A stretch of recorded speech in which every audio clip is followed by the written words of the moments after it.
Thank you, Mr. Chairman. According to the 2013 census data, women make less than men in 333 out of 342 job categories. That's 97% of major occupations. A 2014 analysis published in the Harvard Business Review found that Black and Hispanic workers consistently make less than their white and Asian colleagues. A 2015 AARP report shows that older unemployed workers spend longer looking for a job than their younger counterparts. So we've got age, gender, race. A reasonable person would say that we have work to do when it comes to workplace discrimination.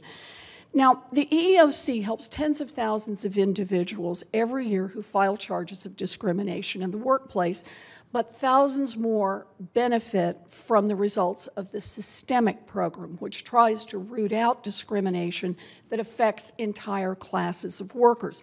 Back in 2006, Commissioner Silverman, who was appointed by President Bush, concluded, and I want to quote here, EEOC is uniquely equipped to combat systemic discrimination, close quote, and he made that a top priority for the EEOC. So, Chair Yang, my question for you is whether the EEOC's current focus on systemic investigations is new, or it's just a continuation of the policy begun during the Bush administration. Thank you, Senator Warren. Our systemic work is an important part of the agency's work, and as you recognized, it has been continuing. The Systemic Task Force in 2006 recommended that we invest more of our resources on systemic cases because we can have a greater impact, and it's a particularly important role for the government to play.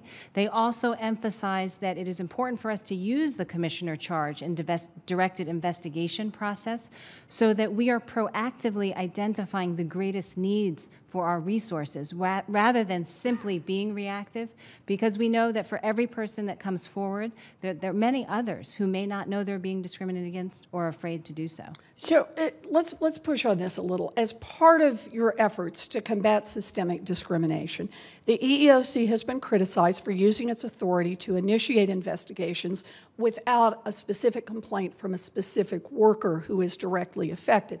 But looking at the same data that the General Counsel looked at, I noted that of the nearly 900 cases filed on the merits since 2010, only 12 were based on investigations initiated by EEOC, or just slightly over 1%. So, Chair Yang, let's focus on that 1%. In those few cases where the EEOC brings its own action without a specific employee complaint, is the Commission just duplicating what individuals should be doing on their own? Or are you following because there are specific reasons why you needed to investigate and initiate these investigations? There is a particularly important role the government plays because, as I mentioned earlier, often individuals do not fully appreciate that they may be subjected to discrimination. We see that a lot with hiring, also with pay, where people do not necessarily know what other people are paid, but we can see from some of the charge information and our directed investigation authority where there may be a larger problem. Yeah. So we are using that as a way to invest our resources to address the larger problem. So there's been much talk, though, about the backlog that you face. I note that back in 1980, the EEOC had more than 3,000 people working to enforce non-discrimination laws. Since then, the American workforce has expanded by nearly 50 million workers, but the number of people at EEOC who are there to enforce non-discrimination laws has been cut by more than 1,000 workers. With the number of employees down by a third, how has the EEOC's ability to launch important systemic investigations been affected?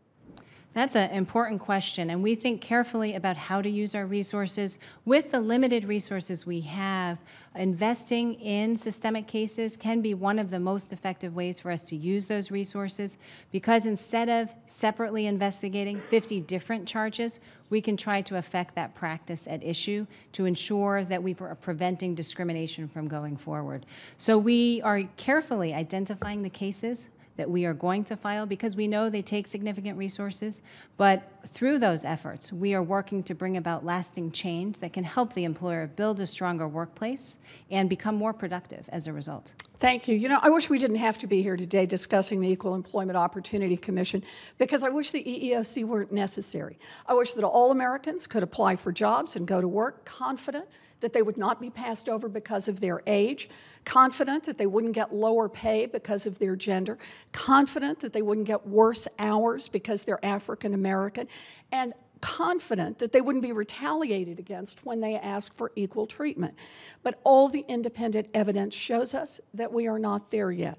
Until we get there, our continued efforts to address this issue are an important part of who we are as a people.